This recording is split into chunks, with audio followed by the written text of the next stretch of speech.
and welcome to Daily Tech Tutor. In this video, I am going to tell you how to customize calorie goals in MyFitnessPal application. So let's get started with the video. Launch the application and make sure that you are using the updated version. So once you're on the home page, here you will see an edit option just on the right side of today.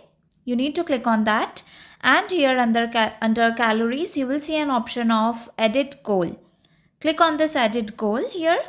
So here you under this goals, you have to tap on calories, carbs, proteins and fat goals, and you can set it accordingly. For example, if you want to set calories, you can just change it from here as well, and then you can click on save. So this is how you can customize the percentage of carbs, proteins and fats in your body.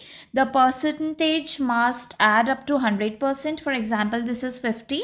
You can add it up to 100%. You can change it according to your need, and after this you can click on this right icon that you will see at the upper right side.